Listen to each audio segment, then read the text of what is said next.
नमः।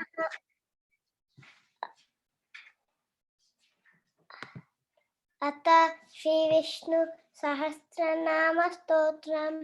ओम शुक्लां परधरं विष्णुं शशिवर्णं चतुर्भुजं प्रसन्नवदनं ध्यायेत् सर्वविघ्नोपशान्तये।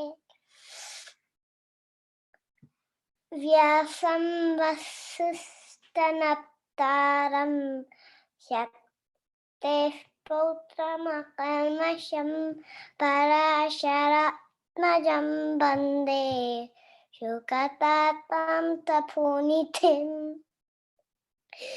व्यासाय भवनाशाय शीशाय गुणराशये हृद्याय शुद्धविद्याय मध्वाय च नमो नमः। श्री कृष्ण पूज्यार्पितचित्तवृत्तिं विरक्तचूडामणिमेन्दुशान्तम् अनन्तसद्भक्तप्रियममापि सुगुणेन्द्रतीर्थं परमाश्रितोऽहम्। ओम श्री विष्णु दिव्य सहस्रनाम स्तोत्र महामंत्रस्य श्री वेदव्यासो भगवान् ऋषिः अनुष्टुप् छन्दः श्री महाविष्णुः परमात्मा श्रीमन्नारायणो देवता अमृतां शुद्धवो भानुरिति बीजं देवकी नन्दन षष्ठेति शक्तिः उद्भवः क्षोभनो देव इति परमो मंत्रः शङ्खभृन्नन्दकी चक्रीति कीलकं शार्ङ्गधन्वा गदाधर इत्यस्रं रताङ्गपाणिरक्षोभ्य इति नेत्रं त्रिसामसामगस्सामीति कवचम् आनन्दं परब्रह्मेति योनिः ऋतुसुदर्शनः काल इति दिग्बन्धः श्री विश्वरूप इति ध्यानं श्री महाविष्णु प्रीत्यर्थ सहस्रनाम पारायणे विनियोगः।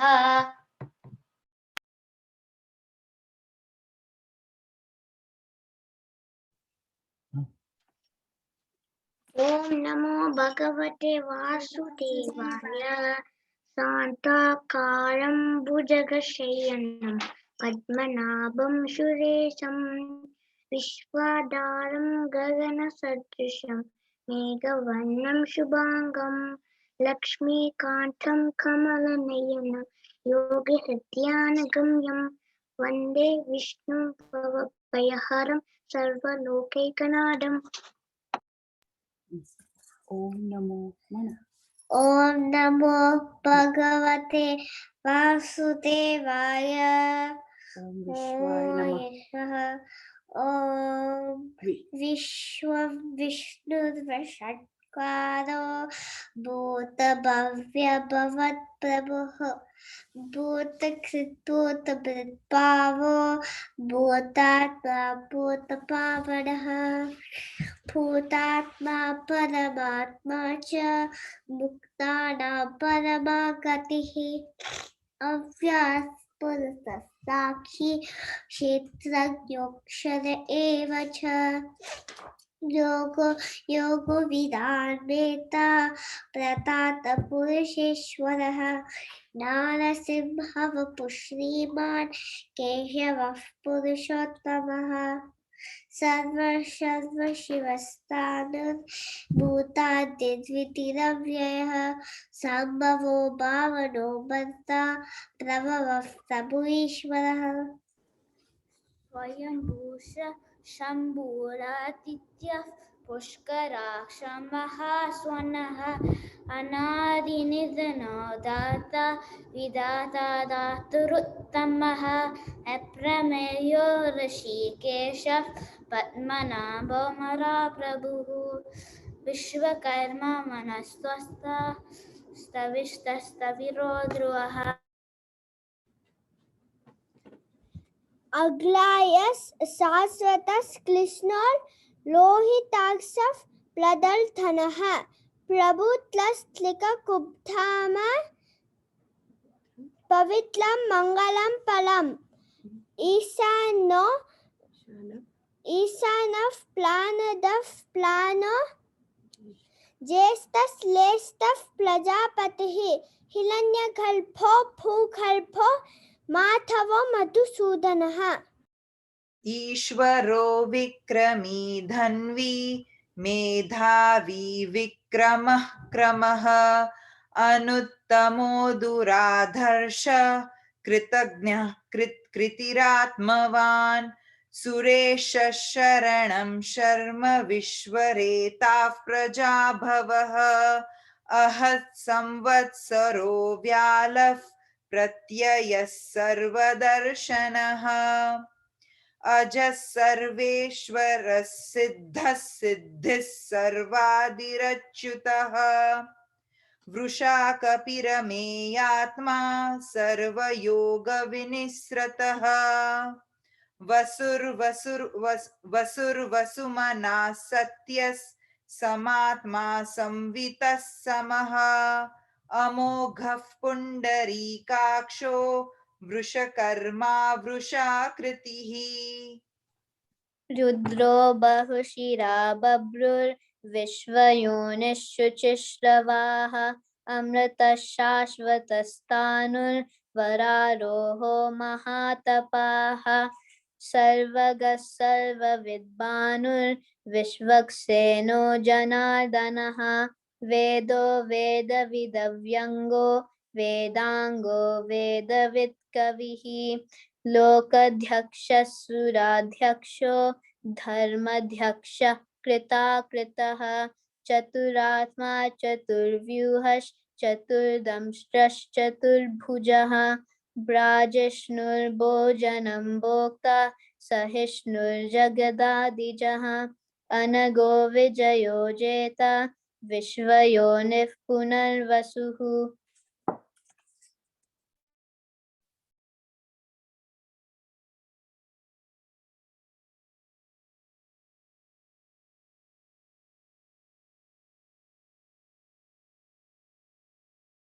Shivali, we cannot hear you. Shivali, Athar, Shivali, we cannot hear you.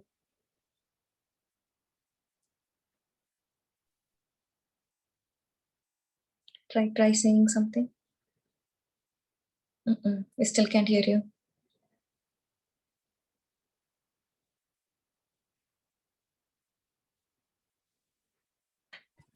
Hello, can you hear us? Yes. Hello? Yes.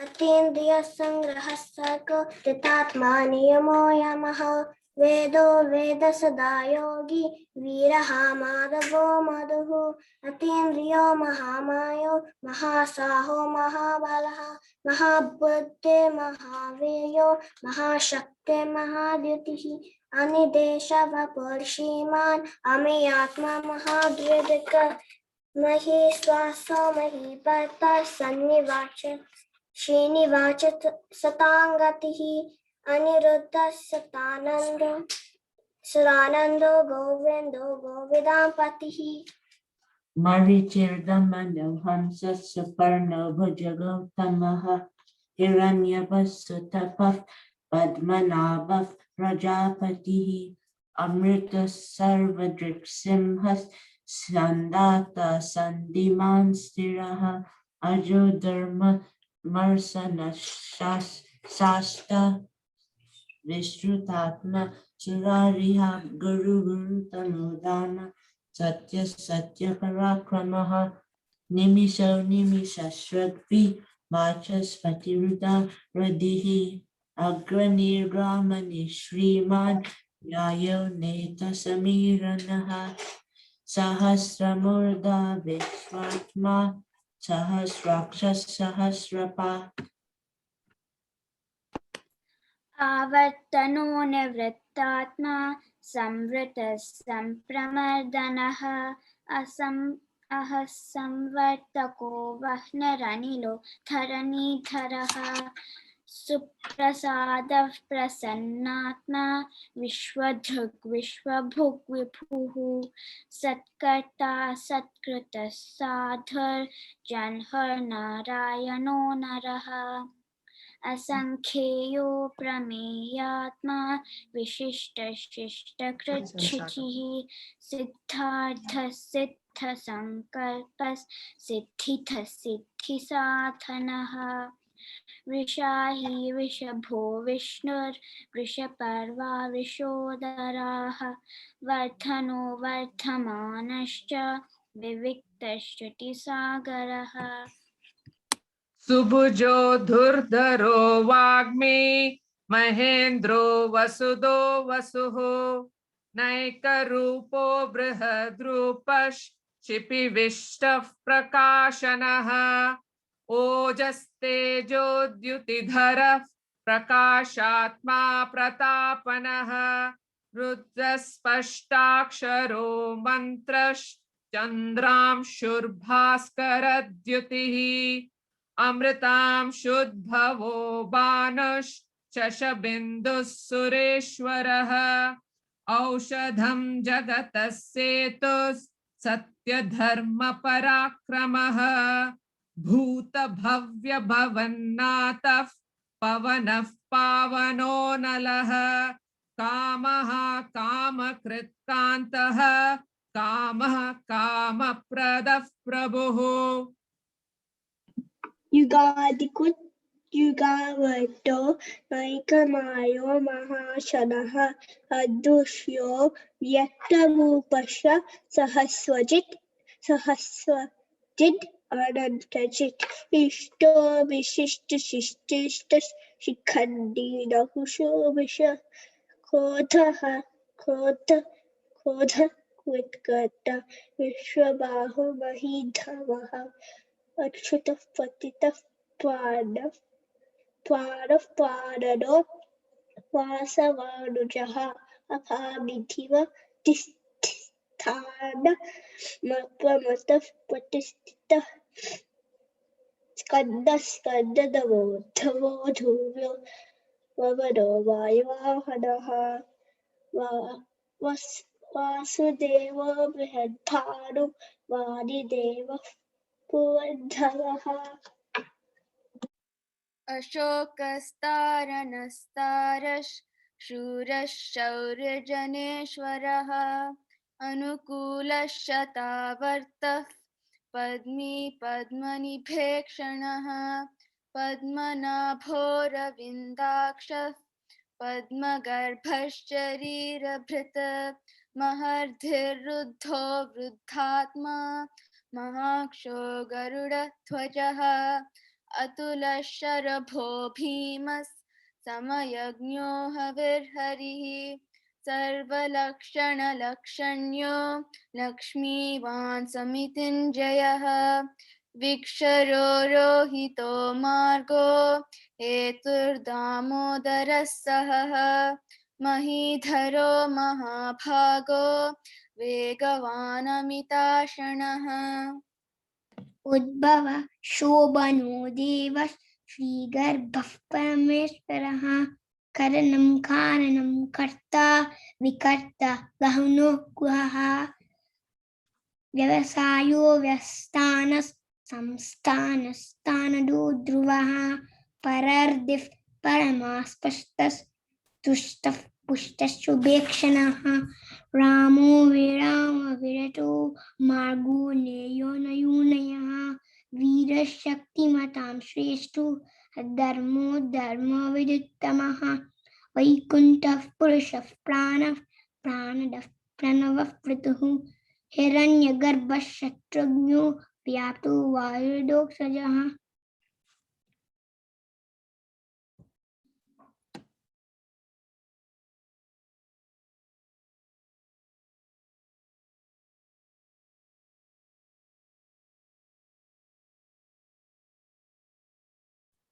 Hasini, is it you?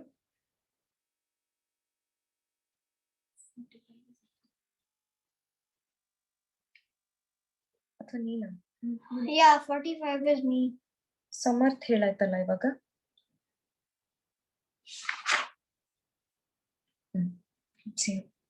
ऋतु सुदर्शन काल परमेष्ठी परिग्रहः उग्र संवत्सरो दक्षो विश्रामो विश्वदक्षिणः विस्तारस्थावरस्थानुर्प्रमाणं बीजमव्ययम् अर्थोऽनर्थो महाकोशो महाभोगो महाधनः अनिर्विण्णस्थविष्ठो भूर्धर्मयूपो महामखः नक्षत्रनेमिर्नक्षत्री क्षमः क्षामः समीहनः यज्ञ इज्युमहेजश्च क्रतुः सत्रं सताङ्गतिः सर्वदर्शी विमुक्तात्मा सर्वज्ञो ज्ञानमुत्तमम्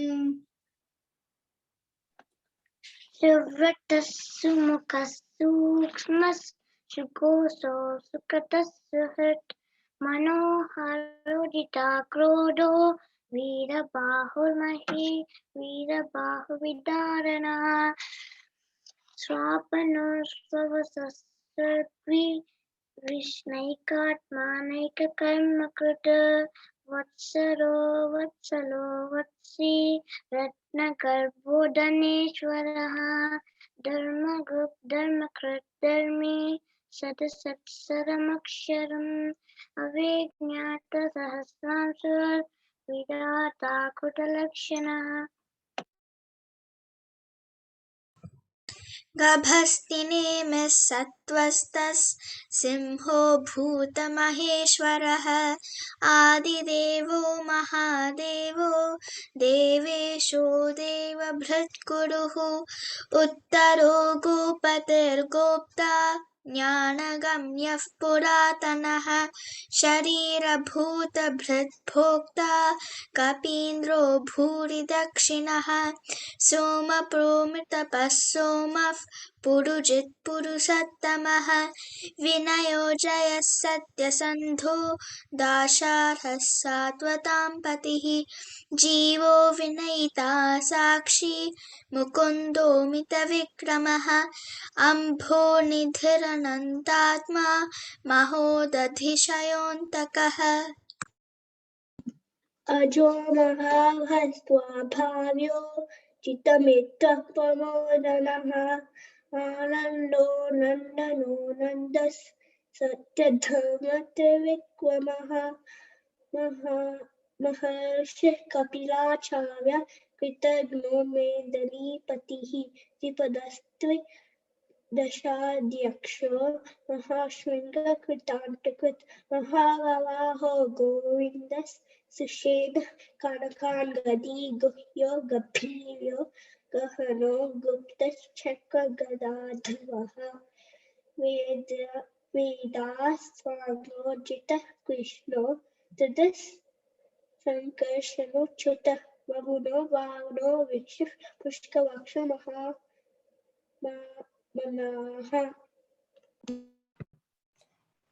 भगवान् भगहानन्दी वनमाली हलायुधः आदित्यो ज्योतिरादित्यः सहिष्णुर्गतिसत्तमः सुधन्वा खण्ड परशुर्तारुणो द्रविणप्रदः दिवस्पृक् सर्वदृक् व्यासो वाचस्पतिरयो निजः त्रिसाम सामगसाम निर्वाणं भेषजं भिषक् संज्ञा सत्कृच्छमशान्तो निष्ठा शान्तिपरायणम् शुभाङ्गः शान्तिदः स्रष्टा कुमुदः कुवलेशयः गोहितो गोपतिर्गोप्ता वृषभाक्षो वृषाप्रियः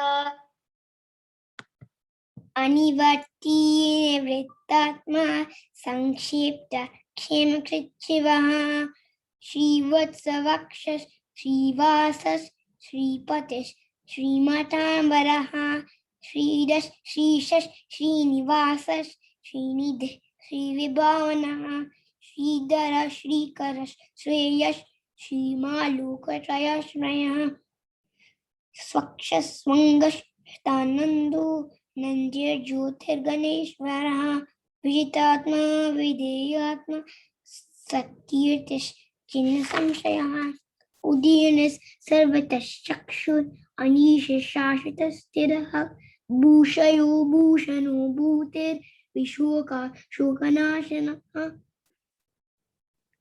अर्चिष्मानर्चितः कुम्भो विशुद्धात्मा विशोधनः अनिरुद्धो प्रतिरथः प्रद्युम्नो मितविक्रमः कालनेमिनिः वीरः शौरिशूरजनेश्वरः त्रिलोकात्मा त्रिलोकेशः केशवः केशिहा हरिः कामदेवः कामपालः कामीकान्तः कृतागमः अनिर्देशवपुर्विष्णुर्वीरोऽनन्तो धनञ्जयः ब्रह्मण्यो ब्रह्मकृत् ब्रह्मा ब्रह्म ब्रह्म विवर्धनः ब्रह्मविद् ब्राह्मणो ब्रह्मी ब्रह्मज्ञो ब्राह्मणप्रियः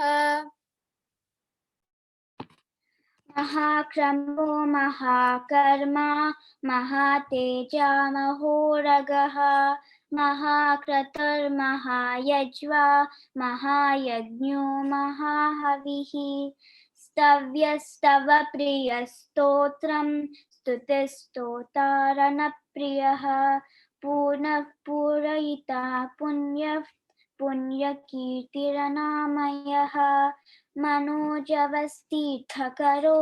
वसुरेता वसुप्रदः वसुप्रदो वासुदेवो वसुर्वसुमनः हविः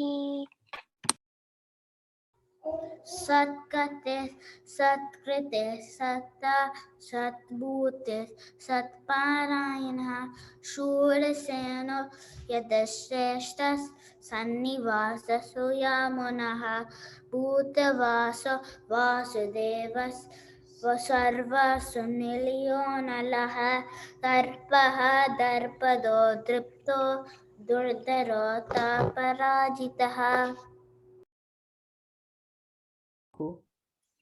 विश्वमूर्ति विश्वमूर्तिर्महामूर्तिर् दीप्तमूर्तिरमूर्तिमान् अनेकमूर्तिरव्यक्तः शतमूर्तिर्शताननः एकोनैकशतमुख्यं यत्तत्पदमनुत्तमं लोकबन्धुश्लोकनाथो माधवो भक्तवत्सलः सुवर्णवर्णो हेमांगो वरांगश्चन्दनांगदी वीरः विषमशून्यो घृताशीरचलश्चलः अमानी मानदो मान्यो लोकस्वामी त्रिलोकदृक् मेधजो धन्यस् सत्यमेधादरादरः तेजो वृषोद्युतिधरः सर्वशास्त्रभृतांबरः प्रग्रहो निग्रहो व्यग्रो नैकशृङ्गो गदाग्रजः चतुर्व्यूहश्चतुर्गतिः चतुरात्मा चतुर्वेदविदेकपात् समावर्तो निवृत्तात्मा दुर्जयो दुरतिक्रमः दुरालभो दुरागमो दुर्गो दुरावासो दुरारिहा शुभांगो लोकसारंगस् सुतन्तुस्तन्तुवर्धनः इंद्रकर्मा महाकर्मा कृतकर्मा कृतागमः Oh, the bar was not working again.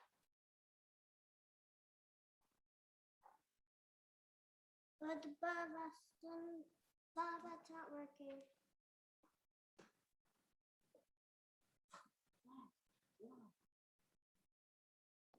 Shivali for shloka number 85. Can you hear us?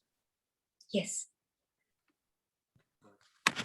Udbhava Sundara Sundo Ratmanabha Sulochanaha Ako Vachasana Shingi Yayanta Sava Vijayi Suvana Bindu Rakshobhyas Sava Vagishwareshwaraha Mahasato Mahagato Mahabhuto Mahanidhi Maha Kumuda Kundara Kundav Pajanya Pavano Nilaha Amatam Shomna Tavapus Sarvanya Sarvatomukaha Sulabha Survita Siddhas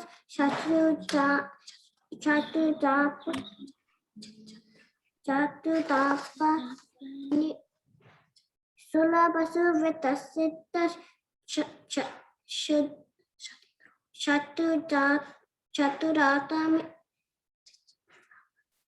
Chaturatamisopanaha Nagro Dumdumbaro Shashvat Chanuratamishodanaha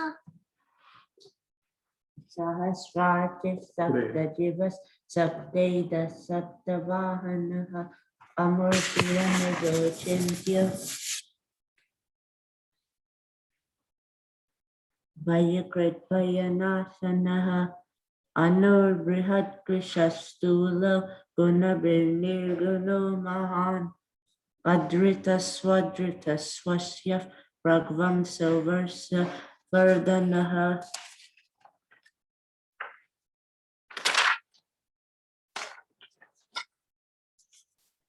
Vayabhritkatito yogi sasarvakamadaha ashramasramanaha kshama suparno vahivahanaha Danurdaro Danurvedo Dando Damayita Damaha Aparajika Sarvasaho Niyantanyamo Yamaha Sattvavan Sattvikas Satyas Satyadharmaparayanah Abhiprayah Priyarhorhav Priyakrit Pritivardhanah Vihasakrit Jyotis Suruchir Hutabhuk Vibhuh Ravir Virochana Suryas Savitara Vilochanah Ananta Hutabhuk Bhokta Sukhado Naikado Grajaha Anirvinna Sada Marshi Lokadhrishtanam Sanatanatama Kapi Avyayah Swasti da Swasti Krit Swasti Swasti Bhuk Swasti Dakshinah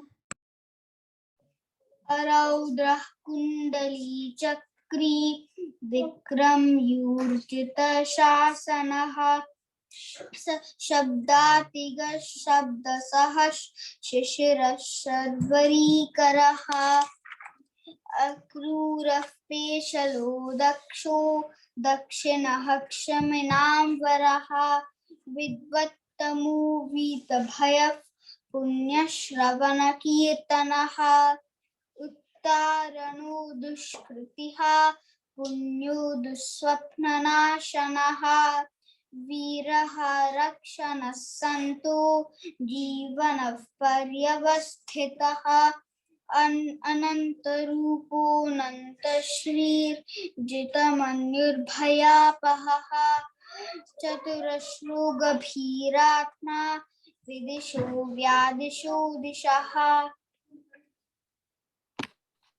Anadir Bhurбhuvo Lakshmis Suviro Ruchirangadaha Janano Jana Janmadir Bhimo Bhima Parakramaha Adharanila Yodhata Pushpaha Saprajagaraha Urdhvagasat Patacharav Pranadav Pranavav Panaha प्रमाणं प्राणनिलयः प्राणभृत् प्राणजीवनः तत्त्वं तत्त्वविदेकात्मा जन्म मृत्युजरातिगः भूर्भुवस्वस्तरुस्तारः प्रपितामहः यज्ञो यज्ञपतिर्यज्वा यज्ञाङ्गो यज्ञवाहनः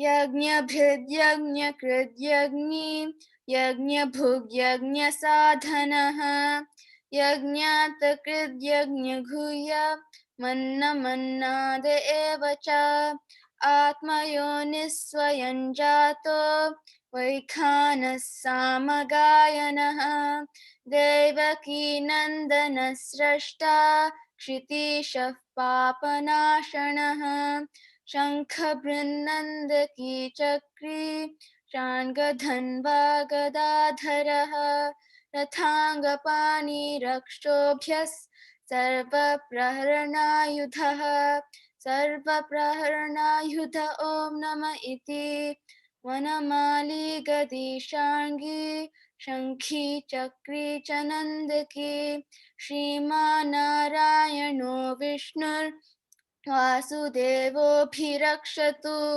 वनमाली गदिशाङ्गी शङ्खी चक्री च नन्दकी श्रीमान्नारायणो विष्णुर् वासुदेवोऽभिरक्षतु वनमाली गदिशाङ्गी शङ्खी चक्री च नन्दकी श्रीमान्नारायणो विष्णुर् वासुदेवोऽभिरक्षतु श्रीवासुदेवोऽभिरक्षतु ॐ नमः इति ईश्वर उवाच श्रीराम राम रामेति रमे रामे मनोरमे सहस्रनाम तत्तुल्यं राम नाम वरानने श्रीराम राम रामेति रमे रामे मनोरमे सहस्रनाम तत्तुल्यं राम नाम वरानने श्रीराम राम रामेति रमे रामे मनोरमे सहस्रनाम तत्तुल्यं राम नाम वरानने श्री राम नाम वरानन ॐ नमः इति कायेन वाचा मनसेन्द्रियैर्वा बुद्ध्यात्मना वा प्रकृते स्वभावात् करोमि यत् सकलं परस्मै नारायणायेति समर्पयामि नारायणायेति समर्पयामि नारायणायेति समर्पयामि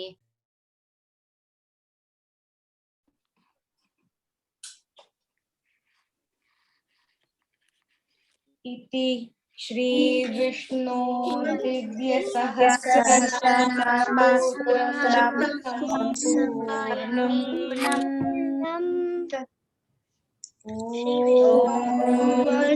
अच्युताय नमः ॐ अनन्ताय नमः गोविन्दाय नमः ॐ अच्युताय नमः ॐ अनन्ताय नमः ॐ गोविन्दाय नमः ॐ अच्युताय नमः ॐ अनन्ताय नमः गोविन्दाय नमः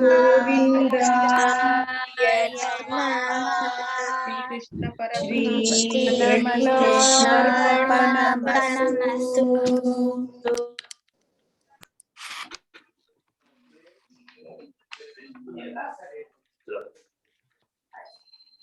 Everyone do namaskara, Sashtanga namaskara if possible. Tanvi neenu namaskara mari, yes.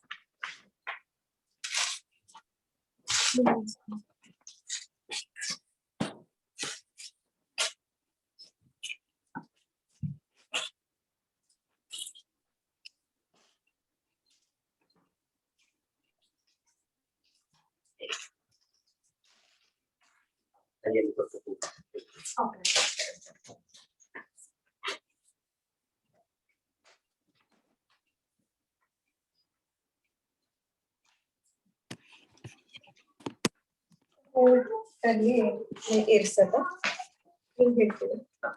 ಆರತಿ ಮಾಡ್ತೇನೆ, ಸಮರ್ಪಣೆ ಮಾಡಿ ಅದಾದ ಬಳಿಕ ನೀವು ಕೊಟ್ಟಿದ್ದು ಇರ್ಬೇಕು. ತೆಂಗಿನಕಾಯಿ हिरण्यगर्भः समाबद्धताग्रे भूतस्य जातः पतिरेका आसीत् सदा तस्मै देवाय हविषा विधेमा. ಈಗ ಮಂಗಳಾರತಿ ಆಗುತ್ತೆ.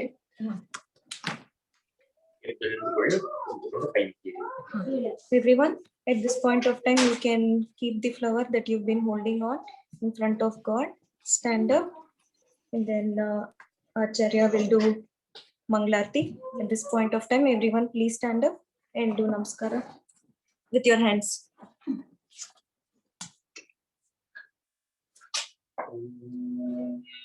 वनस्पतिरसोत्पन्नो काट्यो धूप उत्तमः आग्नेयः सर्वदेवानां धूपोऽयं प्रतिगृह्यत. धूपमाघ्रापयामि.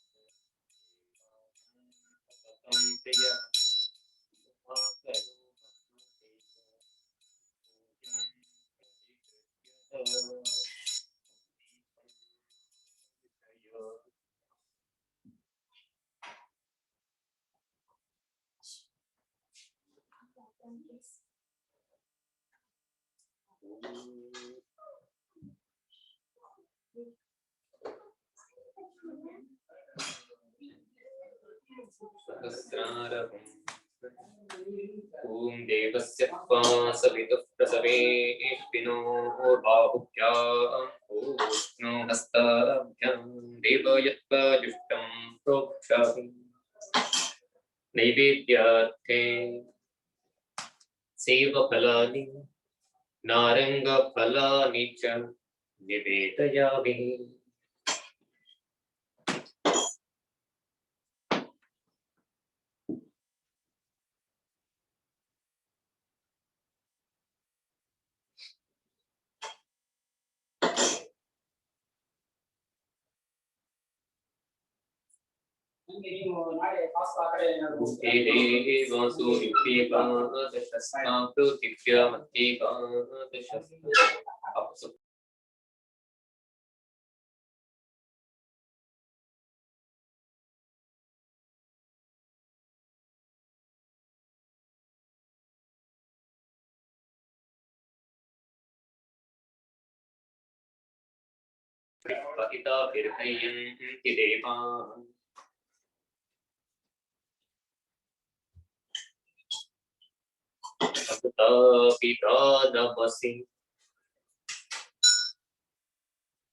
गंडूषमिदं हस्तप्रक्षालनमिदं मुखवासमिदं शुद्धाचमनमिदं फलमिदं कर्मगताम्बूलं च समर्पयामि.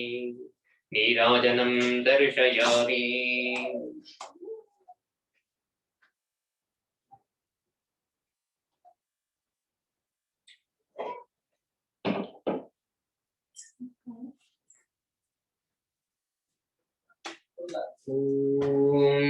अर्चत प्रार्चत प्रियमेधासो अर्चत अर्चन्त पुत्रका उतपुरन्न दृढ्वर्चत अर्चत प्रार्चत श्रिये जात श्रिय निरीयाय श्रियं पयो जगत्यो धाति श्रियं पदाना समाय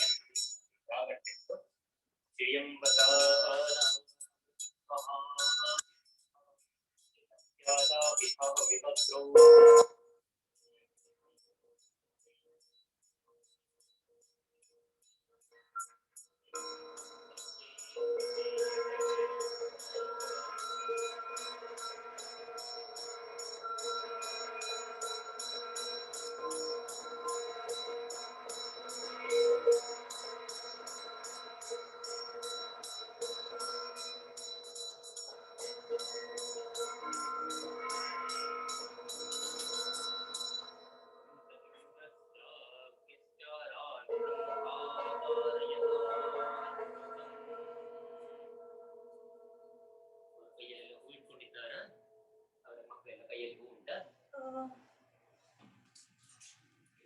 Do you have flower or akshata in your hand at this point of time? It is Bodha.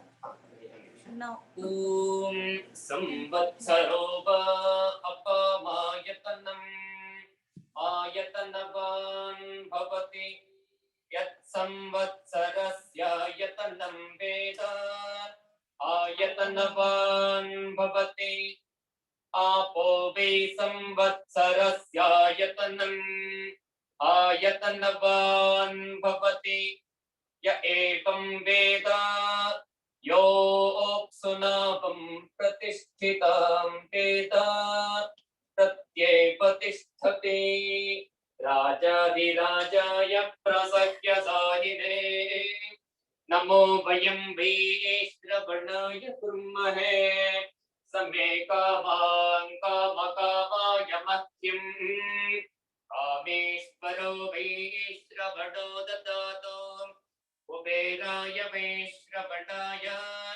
Maharajaya Namaha Priya Apya Anantaraya Yatarvasto Motiratra Uttama Bhavati Sarvasyapte Sarvasya Yatye Sarvame Patena Noti Sarvanjayati Yo Vedados Paraprokto Vedam Veda Pratisthitah Tasya Prakrtilevasya Yah Paras Samaheshwarah Abrahman Brahmano Brahmavajjase Dayata Vasmin Rashtre Rajanya Ishavyashuro Maharatho Jayatam Dogde Dedarbodha Natvanatus Saptipuram Giriyosha Jishnorate Sasaveyo Yuvasya Ijamanasya Viro Jayatam Nikame Nikamena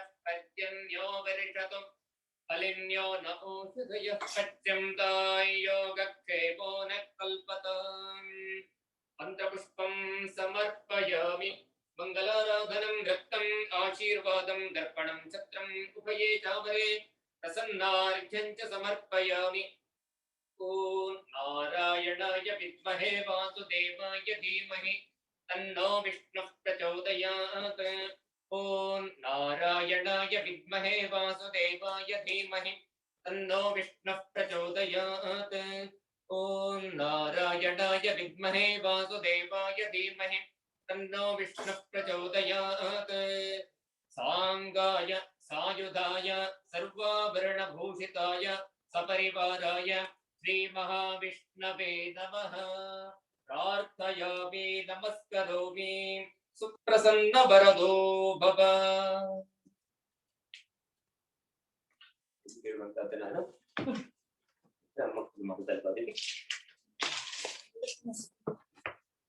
ಅವರಿಗೆ ನಾನು ಹೇಳ್ತೇನೆ ಅವರಿಗೆ ಹೇಳಿದ್ರೆ ಆಯ್ತು ಹೇಳ್ತಾರೆ ಈಗ ಅದರಲ್ಲಿ ಕೇಳಿ ಅಂತ ಹೇಳಿ Manasa Jataji, Laka. Everyone, please be seated after you do namaskara. Now, Acharya will bless every student. Please listen to what he says. And if the volume is not clear, let me know. That way I can take this device closer to Acharya. Okay, everyone, listen to him.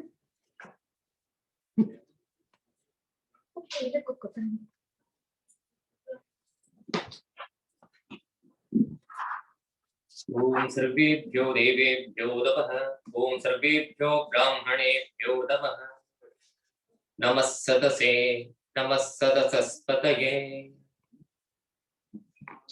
As per the instructions, His Holiness Shri Shri Sukadendra Tirtha Sripadas and cooperation of Shri Jayaprasada Acharya. Are you all able to hear? Only Nimsha. Are you all able to hear him clearly? Good. Yes. Thumbs up. Okay. Yes. Okay.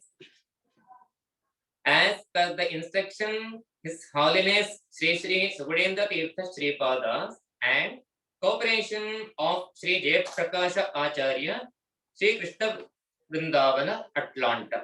Simple and best way of teaching Shri Vishnu Sahasranama Stotram by Srimati Rupa Giridhar. I know you have all learned Stotram. Now I want all of you to stand up at your respective places and then offer thanks to God. He's telling to you students. All students, please stand up at this point of time and do namaskara to God. Then offer thanks to God. Sri Sri Sugunendra Tirtha Sri Padas, Sri Jayaprakash Acharya, and your Guru Srimati Rupa Giridhar. I have few things I want you to do every day. First one, you have to recite 27 shlokas every day. It hardly takes 7 minutes. Okay, everyone. It hardly takes 7 minutes. Acharya is saying every day recite 27 shlokas. If you start with Monday 27, Tuesday Okay. 28 to 27 more. Okay. I would suggest you all to make some time out of your busy day to chant Sri Vishnu Sahasra Nama. Okay. Now I am going to chant mantra. Please repeat with me. Okay. Everyone, please recite after Acharya. Om Vishnum Jishnum Mahavishnum Prabhavishnum Maheshwaram Anekarupa Daipyantam Namami Purushottamam Shri Mahavishnave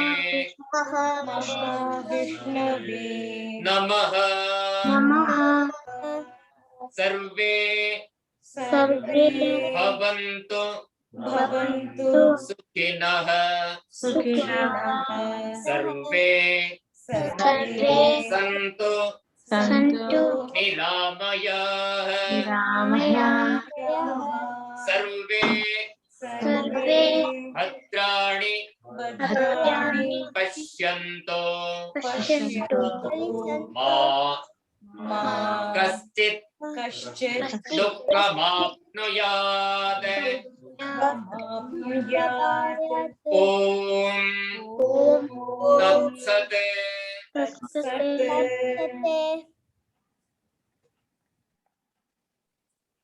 Wisdom, courage, virtue, decency, peace of mind are all worthy of praise. ಇದು ಫಲಶ್ರುತಿ ಅಂತ ಹೇಳಿ ಈ ವಿಷ್ಣು ಸಹಸ್ರನಾಮ ಸ್ತೋತ್ರ ಮಾಡಿದ್ರೆ ಸ್ತೋತ್ರ ಮಾಡಿದವರಿಗೆ ಮಾತ್ರವಲ್ಲ ಇಡೀ ಫ್ಯಾಮಿಲಿಗೆ ಅದರ ಫಲಶ್ರುತಿ ಸಿಗುತ್ತೆ. ಅದು ಏನಂತ ಹೇಳಿದ್ರೆ ವಿದ್ಯೆ, ಜ್ಞಾನ, ಮನಃಶಾಂತಿ, ಅದೇ ರೀತಿ ಸನ್ನಡತೆ, ಡೀಸೆನ್ಸಿ ಅಂತ ಹೇಳ್ತೇವೆ ನಾವು, ಶಿಷ್ಟಾಚಾರ, ಅದು ಎಲ್ಲ ಪ್ರಾಪ್ತಿಯಾಗುತ್ತೆ ಅಂತ ಫಲಶ್ರುತಿಯಲ್ಲಿ ಹೇಳಿದ್ದಾರೆ. ಮಕ್ಕಳೆಲ್ಲ ಹೇಳಿ ನೀವು ಅದನ್ನೆಲ್ಲ ದಿನನಿತ್ಯ ಅವರು ಪಾರಾಯಣ ಮಾಡಿದ್ರೆ, ಸ್ತೋತ್ರವನ್ನ ಜಪಿಸಿದ್ರೆ ಇದೆಲ್ಲ ಅವರಿಗೆ ಮಾತ್ರವಲ್ಲ ಇಡೀ ಮನೆಯವರಿಗೆ ಸಿಗುತ್ತೆ ಎಂಬುದಾಗಿ ಅದನ್ನ ಹೇಳಿ. Okay. So Acharya is saying that if you recite Vishnu Sahasranama shloka, not just you, but the entire family benefits out of the shloka. You get good virtue, good manners, good characteristics, peace of mind, and for you children, knowledge, and whatever you want to become in life, good things will happen to you, not just to you, but to your entire family. So please keep reciting Vishnu Sahasranama shloka every day. Good luck to all. Good luck to everyone. May God bless you all from Acharya, and my blessings also to each and every one of you. Bye. Thank you, Papa. Thank you. Bye. All right. No thank yous. What do we all say every day? So good. ధన్యవాదాలు. This is Shantala. Don't forget we do have a class tomorrow. Who will join class tomorrow? ధన్యవాద ధన్యవాదాలు. శుభరాత్రి. ధన్యవాదాలు. శుభరాత్రి. ధన్యవాదాలు. శుభరాత్రి. Good recitation, everyone. Bye. Shantala ji. Bye. Yes, I wanted to say thank you with Pico. I was able to join today. Thank you very much. This Most is welcome. Oh, that is your so new cute. student. ಇಲ್ಲಿ ನೋಡು ಪೀಕು ನೋಡು. Can he talk? ನಾನು mess up ಕಿಯಾ baby. And he heard he was in the class. You Thank are you too very cute, much. everyone. Good Thank evening you. you all from Tuesday. Thank you. Thank you, everyone. Thank Eat Rupa ji. well, eat well, Bye. sleep well today. See you all tomorrow. Bye. Bye bye. ಧನ್ಯವಾದ. Thank you. ಶುಭರಾತ್ರಿ. Recording stop ಮಾಡೋದು ಹೇಗಪ್ಪ?